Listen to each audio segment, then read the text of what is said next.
Yes, we're going to continue on with our videos on World War II today. We already finished up the war in Europe, saw how all that planned out.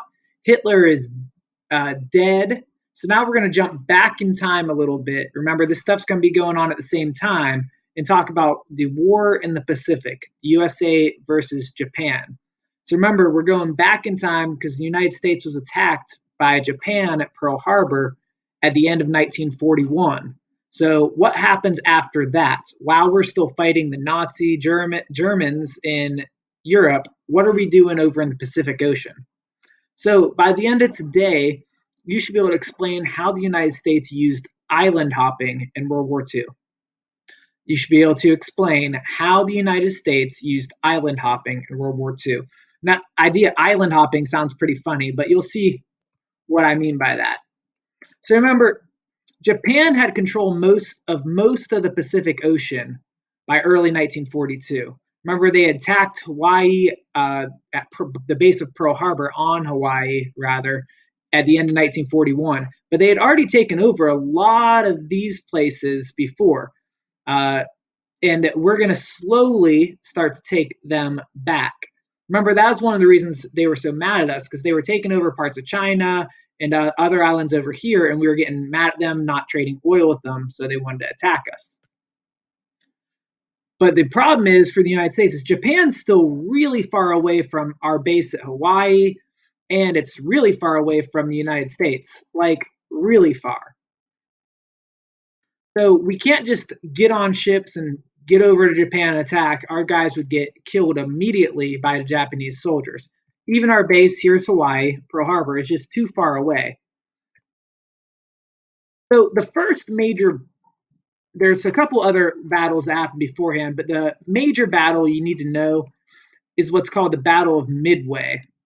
And this happens in June of 1942. So about 7 months after the war has started. We'd fought some other battles, like there's a battle of the Coral Sea down here.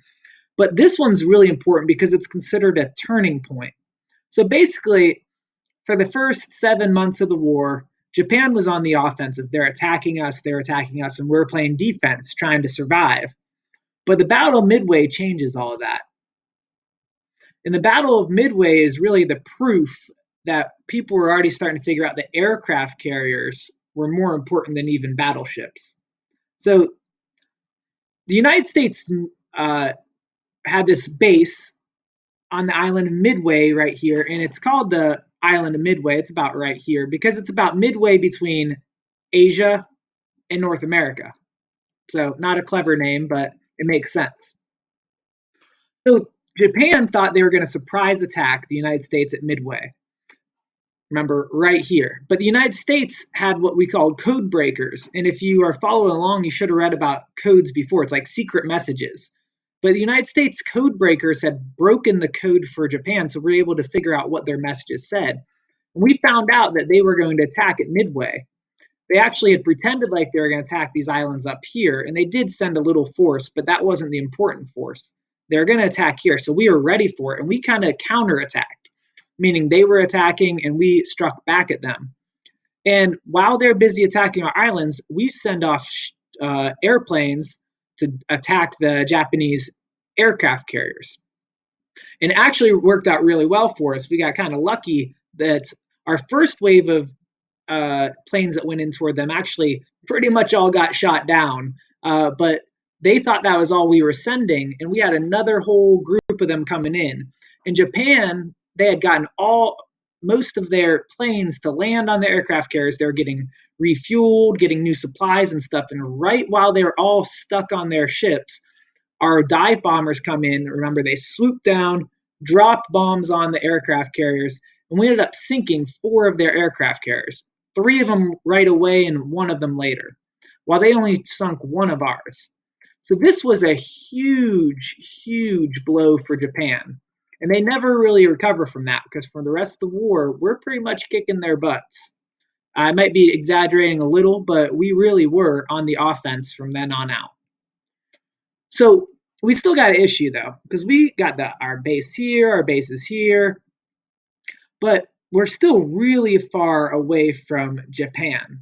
So we come up with this plan called island hopping. And remember, this is part of your I can strategy. So this is really important, where we decide that we're just going to attack imports and islands, skip ones that aren't quite as important, attack the important ones, take them over, and then use that as a base to attack the next one.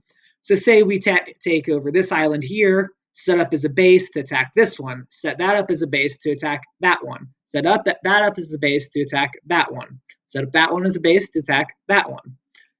And that's simplifying it, but that's really how it worked. And we had two major movements. See this line here, and then another line right here. And some of these other little islands that Japan controlled, we just left them. They were kind of isolated then, and we knew they were going to run out of supplies. Two more really important battles, and there's lots of battles that go on as you see all these places get taken over.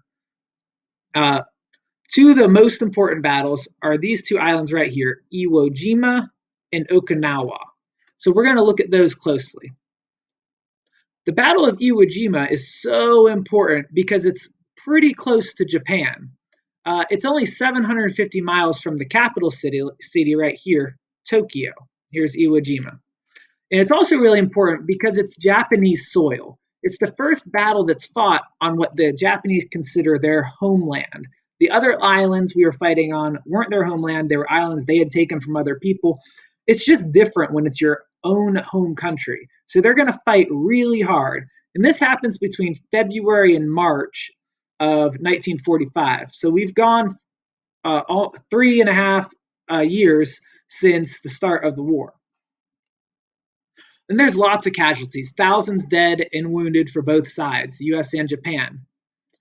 But we take over the island, and you get this famous picture here. In fact, there's a statue of this in Washington, D.C., one of the most famous pictures of all time, of our troops raising the flag on top of the mountain on Iwo Jima. And it's funny because you could see this flag from basically the whole island. The island itself is only 8 miles long. It's a pretty small island.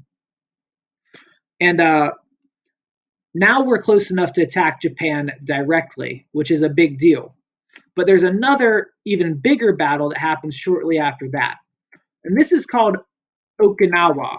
Remember, we saw Iwo Jima is right here. Okinawa is even closer to Japan. And it's a lot bigger island.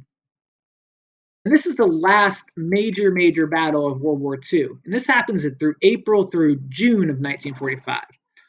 And interesting, you see all these ships and stuff we had out on the water. We thought this was going to be like D-Day. We thought that while we were getting off our ships, the Japanese were going to shoot lots of our guys, kill loads of them. And that didn't happen. It was kind of creepy, actually, because our guys think they're about to get killed getting off their ships. And they get off the ships, and it's like, where are the Japanese? Are they all dead? Are they all hiding? And as they get further and further into the island, they realize the Japanese had set up some ambushes, some surprise attacks for them. And we lose a lot of people. But in the end, despite how fierce Japan fights, they lost over 100,000 soldiers. Probably over 100,000 civilians died as well, but over 100,000 soldiers. And we lost just over 12,000, meaning they lost almost 10 times as many people as we did. Because we just, at this point in the war, had so many advantages over them. So we win the Battle of Iwo Jima, we win the Battle of Okinawa, and now we're really close to Japan. Japan's basically has lost the war completely. And most of them realize it, but they're way too brave to give up. And that's why, and during these battles, you've probably heard the term kamikaze before, which is like a suicide attack. And that's what the Japanese would do. A lot of them would rather die than they would surrender. So they're crashing their airplanes into our ships, blowing them up. They're pulling the pin off a grenade and then running toward our troops and hoping to blow themselves up with our troops, or just running at our troops and just getting shot. Really scary stuff. They have people jumping off the side of mountains because they're so afraid of being surrendered and taken prisoner. So a lot of really bad stuff going on. But now And if we look closely at this map, it really gives you a good overview of how island hopping worked and how our strategy went. So they attacked us at Pearl Harbor. We fought in these battles down here in 1942. But the important one for us was the Battle of Midway, where we kind of turned the tide, where they were attacking us and now we're attacking them, going closer to Japan. We had fought these battles going up and up and up and up and up until we got close enough in 1945 to attack Iwo Jima and Okinawa. Remember, we'd attack one island, use it as a base to attack the next. This is island hopping. Attack one island, use as a base to attack the next. Use that as a base to attack the next. Use that as a base to attack the next. And it was really a good strategy, because now that we've got these islands and we could set up airfields on them, put our bombers there, now we're close enough to attack Japan directly.